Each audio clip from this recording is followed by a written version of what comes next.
हरियाणा प्रदेश में पंजाबियों को बांटने की राजनीतिक चाल कामयाब नहीं होने देंगे, यह कहना है हरियाणा पंजाबी संस्कृति संघ के प्रदेश अध्यक्ष हरीश चंद्र आजाद का। नमस्कार दर्शकों, आप देख रहे हैं टुडे एक्सप्रेस न्यूज का डिजिटल प्लेटफॉर्म और मैं अजय वर्मा आप सभी का इस रिपोर्ट में स्वागत करता हूं। दर्शकों, हरियाणा पंजाबी संस्कृति संघ के प्रदेश अध्यक्ष हरीश चंद्र आजाद ने कहा कि जैसे जैसे प्रदेश के चुनाव नजदीक आ रहे हैं और पंजाबी कौम मुख्यमंत्री की और एक तरफा जा रही है, तब से कुछ राजनीतिक स्वार्थी पंजाबियों को अरोड़ा, खत्री, ब्राह्मण, पंजाबी, सिख, कंबोज, लाचीवाल आदि जैसे कई टुकड़ों में बांटने में लग गए हैं और कुछ हमारे स्वार्थी पंजाबी बरसाती नेता इन पंजाबी विरोधी राजनीति नेताओं के बहकावे में आकर खत्री व बाकी पंजाबियों को अलग थलग करने में लगे हुए हैं। दर्शकों, आपको बता दें कि इस मौके पर हरियाणा पंजाबी संस्कृति संघ के प्रदेश अध्यक्ष हरीश चंद्र आजाद हमारे स्टूडियो पर पहुंचे और उन्होंने इस मुद्दे पर खुलकर चर्चा की और खुलकर उन्होंने अपने विचार प्रकट किए। सुनिए क्या कहा। नमस्कार, मैं हरीश चंद्र आजाद करीब पिछले 20-22 वर्षों से पंजाबी समाज की सेवा कर रहा हूँ। आज के समय आप बिल्कुल ठीक कह रहे हैं, गंभीर मुद्दा पूरे प्रदेश में छाया है। देश में नहीं है, प्रदेश में है। सोचने वाली बात इसको नोट कीजिएगा कि प्रदेश में है, हरियाणा में, कि पंजाबी जाति है या नहीं है, या पंजाबियों की जाति क्या है। ये गंभीर मुद्दा है और ये मुद्दा क्यों आया, कहाँ से आया, इसके ऊपर मैं आपको पूरा विस्तार में बताऊंगा ज़रूर। लेकिन मैं चाहता हूँ उससे पहले मैं थोड़ा सा समाज को बताऊं कि पंजाबी क्या है। पंजाबी एक देश का वो हिस्सा है, देश की वो संस्कृति है जो देश को कई नदियों से जोड़ती है। पंचनद बोलते थे इसे, पंचनद, तब पंजाब पैदा हुआ। 5 नदियों का जब मेल होता था, पंजाब पैदा हुआ। पंजाब कभी लाहौर से लेके होडल तक पंजाब होता था। ये इतना बड़ा एक स्टेट थी जो विश्व के 162 देशों से बड़ी स्टेट थी। देश भी इससे छोटे थे, जनसंख्या से भी और वर्ग से भी। उसके बाद स्वार्थी, राजनीतिक स्वार्थी लोगों ने देश का बंटवारा किया और देश का बंटवारा हुआ किस पर? सिर्फ और सिर्फ पंजाबियों का बंटवारा हुआ। क्यों? क्योंकि जो सरहद पार हिस्सा गया वो पंजाब स्टेट का ही हिस्सा था और उसमें नुकसान किसका हुआ? पंजाबियों का हुआ। आज तक 2 विश्व युद्ध हुए हैं, दोनों विश्व युद्ध में मिलाकर भी इतनी मौत नहीं हुई। आज तक विश्व में हर 100 साल बाद एक बीमारी आती है, उसमें इतनी बड़ी त्रासदी नहीं हुई। बाबा नानक बोलता करते थे कि जब जब आएगा 20वां ईश्वर रहेगा नमूसा। तो 20वीं सदी में हर बार 20वें में 1720 1820 एक सी त्रासदी आई है। जितनी बड़ा नुकसान जान और माल का बंटवारे में हुआ, करीब करीब 12.5 लाख पंजाबी कुर्बान हुए, शहादत हुई उनकी देश के बंटवारे में। करीब करीब वही जो वहां से पिछड़ कर बचकर आ गए, अपना सब कुछ वहां छोड़कर आए, बर्बाद हुए। उससे बड़ी दर्दनाक किस्सा सुनाते हुए भी डर लगता है। हमारे बुजुर्ग बताते हैं कि जब बंटवारा हुआ तो यहाँ पर हमारे जो गृह मंत्री थे उस समय, पटेल जी, सरदार वल्लभ भाई पटेल जी, उन्होंने कहा था कि देश का बंटवारा हो चुका है। जो अपने देश को, वतन को प्यार करते, अपने को हिंदू कहते हैं, वो हिंदुस्तान में आ जाए। उसी समय जिन्ना का एक राइट हैंड हुआ था, जलालुद्दीन, बहुत कम इतिहास में उसका नाम है, उसने पाकिस्तान में घोषणा की थी कि देश का बंटवारा हो चुका है।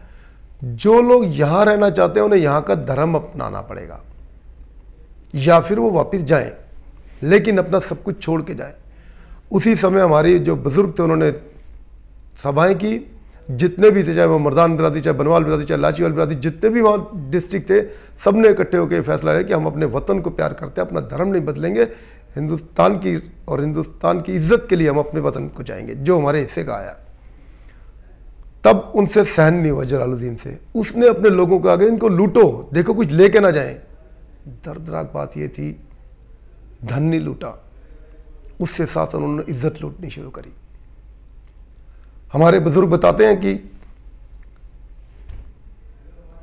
हमारी जवान बच्चियां ले जा रहे थे,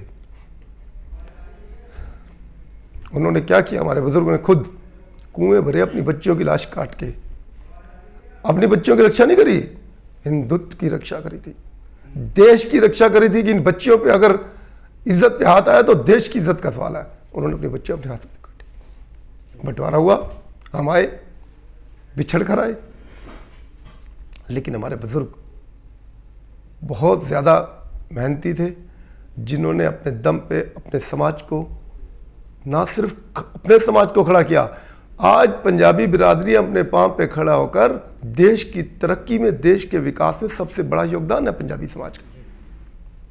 हम फिर उभरे, फिर उभर के हम मजबूत हुए, इकट्ठे हुए, फिर राजनीतिक स्वार्थ सामने आया।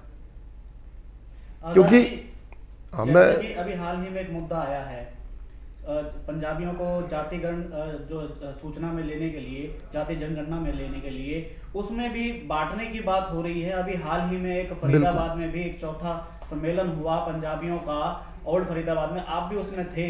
तो किस तरह से जो है अभी इसको बांटने की कोशिश की जा रही है, इसके पीछे क्या साजिश क्या है? मैं बताता हूँ आपको सर। करीब 7000 पुराना हमारा इतिहास है पंजाबियों का, जिसमें एक ही था कि चाहे ग्रंथ साहब पढ़ लीजिए, चाहे कोई किताब पढ़ लीजिए, चाहे हमें बचपन से भी सिखाया गया, चाहे राजनीति, चाहे पत्रकार, मीडिया, सभी लोग कहते हैं पंजाबी कौम, पंजाबी बिरादरी। इसका सीधा सीधा साफ साफ मतलब पंजाबी एक बिरादरी, पंजाबी एक जात है। ठीक है, जिस तरह से बाकी बिरादरी है, इस तरह से पंजाबी एक बिरादरी है। चाहे आप राजनीतिक कोटे से भी लेते हैं तो कहते हैं पंजाबी कोटे से सीमा त्रिखा जी को लेते हैं, जो कि पंजाबी हैं, ब्राह्मण पंजाबी हैं। सिख को लेते हैं, पंजाबी में आते हैं। कौम को, कंबोज को लेते हैं, पंजाबियों में आते हैं। इस तरह से क्या हुआ कि अब हमारा पिछले कुछ समय से, जब से इतने बड़े पंजाबियों के इतिहास में कभी सबके बात में एक ही मन थी कि पंजाबी हमारी जात है, पंजाबी हमारी कौम है। अब इस पंजाबी कौम से एक पंजाबी मुख्यमंत्री, देश का मुखिया पैदा हुआ। जब से पंजाबी मुख्यमंत्री बना, तब से ये जो आप बता रहे हैं, ये एक नई सोच सामने आई कि पंजाबियों की जाति क्या है। आप 7000 साल पुराने पंजाबी समाज की जाति पिछले 7-8 साल में पंजाबी मुखिया बनने के बाद आई है। इसका कारण आप मीडिया तो बहुत जल्दी से निकाल सकते हैं कि इसका कारण क्या हो सकता है। इसका कारण मैं बताता हूं आपको। आज के समय में पंजाबी समाज मनोहर लाल खट्टर जी के साथ है। मैं नहीं कहता कि भाजपा के साथ है, मनोहर लाल खट्टर जी के साथ है। पंजाबी सीएम की वजह से उनके साथ है।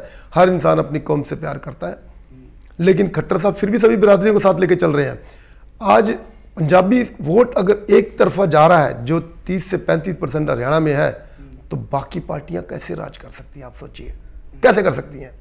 अब उन्होंने एक नई सोच पैदा करी, पंजाबियों को बांटा जाए, टुकड़े किए जाए पंजाबियों के। तो उन्होंने सिर्फ खत्री अरोड़ा, ये पंजाबी, बाकी ब्राह्मण पंजाबी नहीं, सिख पंजाबी नहीं, कंबोज पंजाबी नहीं, ये सब पंजाबी हटा दिए। खत्री अरोड़ा, आपको शायद पता भी नहीं होगा, इसमें डेरेवाल, लाचीवाल, ये लोग खत्री नहीं आते। ये कहाँ जाएंगे? सब मर्दान बिरादरी कहाँ जाएगी?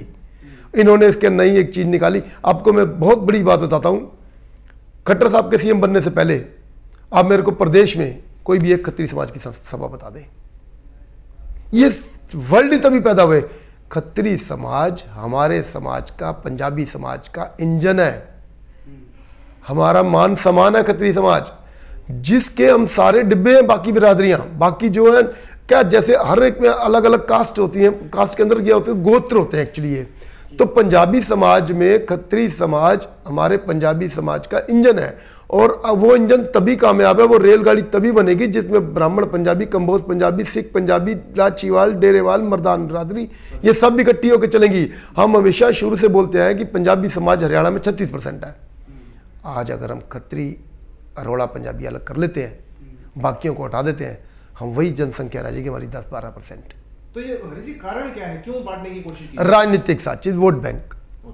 यदि आप मान लो कि एक खत्री समाज, सीएम साहब खत्री समाज से, खत्री समाज है, जाति पंजाबी है, सारी समाज है एक जैसे ब्राह्मण पंजाबी समाज, कंबोज समाज, इस खत्री एक समाज है। अगर खत्री समाज ये कहना शुरू करते हम खत्री समाज के यही असली पंजाबी और खट्टर साहब हमारा है, कहाँ जाएगा कंबोज, कहाँ जाएगा सिख, कहाँ जाएगा ब्राह्मण? दूसरी पार्टियों में जाएगा और राजनीति को फायदा होगा। वो टूट जाएंगे, वो कहेंगे हम क्यों फिर खट्टर साहब का साथ दें जब हम कौम में नहीं है, तो वो टूट जाएंगे। और यही साजिश है। इसलिए मैं अपने समाज को हाथ जोड़ के विनती करता हूँ कि ऐसे बरसाती नेताओं से, ऐसे राजनीतिक वैरियों से बचे। अपनी कौम पंजाबी को मजबूत करें। अभी जनगणना हो रही है, सिर्फ जनगणना को तो एक बहाना लिया गया कि जनगणना में जात क्या लिखें। आज से पहले क्या पंजाबियों को 7000 साल में जात ही नहीं पता लगी? आप अपनी जात पंजाबी ही लिखें। ये लिखे मैं खत्री पंजाबी, मैं अरोड़ा पंजाबी, मैं भाटिया पंजाबी, मैं लालचीवाल पंजाबी, मैं पंजाबी शर्मा, मैं कंबोज पंजाबी। आप ये लिखे, हमारी असली जनसंख्या आएगी, हमारी ताकत बनी रहेगी और हम मजबूत होकर उभरेंगे। इन चीज़ों से बिल्कुल दूर हो जाए कि सिर्फ खत्री और अरोड़ा पंजाबी हैं। तो ये जो आप इस सम्मेलन को मतलब एक राजनीति की तरह कहना चाहते हैं कि इसमें राजनीति के तहत जो है साजिश की जा रही है अरोड़ा और खत्री को बांटकर, और सभी के बीच में जो खटास जो इससे पैदा हो। बिल्कुल बिल्कुल। ये एक हिंदुस्तान में क्या होता है कि जात पात से, धर्म से लोग ज़रा जल्दी हो जाते हैं, क्योंकि ये धर्म को अपने प्यार करते हैं सभी। तो इस चीज़ का फ़ायदा राजनीतिक पार्टी हमेशा उठा रही है और फिर उठा रही हैं वो लोग। ये एक राजनीतिक, आपको मैं साफ सुथरे शब्दों में कह रहा हूँ कि 8 साल से पहले ये चीज़ नहीं थी, अब क्यों आई? इतने पुराने समाज को आज जात की जरूरत पड़ी। सबसे बड़ी दर्दनाक बात तो ये है, आज से पहले हमें जात की नहीं पता थी कि हमारे जात हम ढूंढ रहे हैं। आज 7000 साल पुराने पंजाबी समाज की जात हम 8 साल में ढूंढ रहे हैं, अब ढूंढना शुरू करिए। बंटवारे के बाद जब जो पंजाबी समाज यहाँ पर आया, हरियाणा में आया, फरीदाबाद में आया, तो उन्होंने बड़ी ही मेहनत करके जो है अपना मुकाम बनाया है अपनी मेहनत से। लेकिन आज उनको जो है लालच दिया जा रहा है कि हमारे हकूकों से, हकूकों से महरूम रखा जा रहा है। ये भी ऐसे भी वर्ग लाया जा रहा है क्या? मैं बताता हूँ इसके ऊपर भी सर। मैंने आपको बताया था कि हम अपने कौम की और वतन की रक्षा के लिए यहाँ पर पहुँचे। अब आपने कहा वर्ग लाया कैसे जा रहा है? रिफ्यूजी क्या होता है सर? आज लोग हमें पाकिस्तानी कहते हैं, क्या हम पाकिस्तानी हैं? उस समय हिंदुस्तान था, हम हिंदुस्तान में थे। उस देश का बंटवारा हुआ, हम अपने हिस्से के देश में आ गए। हम अपने हिस्से के, हम आज भी 12 साढ़े 12 लाख शहादत देने के बाद, सब कुछ लुटने के बाद आज भी रिफ्यूजी कहने लगे हैं। लोगों में पाकिस्तानी कहते हैं। कहना छोड़ दिया था, कब से शुरू हुआ है? फिर वही पंजाबी मुखिया बना। पंजाबी मुखिया को अभी आप देखिए, गुरनाम सिंह सैनी अभी फरीदाबाद में बोल के गया, चंदूड़ी फरीदाबाद में उनको पाकिस्तानी बोल के गया। हवा सिंह सागवान नाम सुना आपने, इसने 10 स्टेटमेंट दी लगातार कि खट्टर पाकिस्तानी है, पाकिस्तानी से वापस भेजो। 10 बार मैंने इसके ऊपर FIR दर्ज करवाई थी। 0 FIR। तब दर्शनलाल मलिक जी DSP हुआ करते थे, उनसे क्या ACP हुआ करते थे, उनसे क्या कर मैंने FIR करवाई है। गुरनाम सिंह चंदूड़ी पे मैंने FIR करवाई है।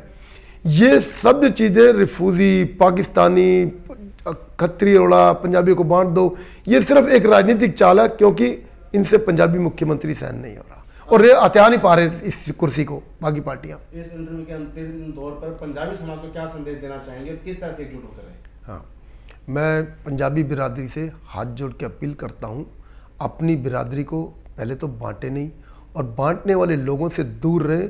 आप सिर्फ ध्यान से सोचिएगा, जो लोग आपको बंटवारा करना चाह रहा है, क्या वो कभी किसी संस्था से 8 साल पहले था? उसका जन्म ही इन 8 सालों में हुआ है।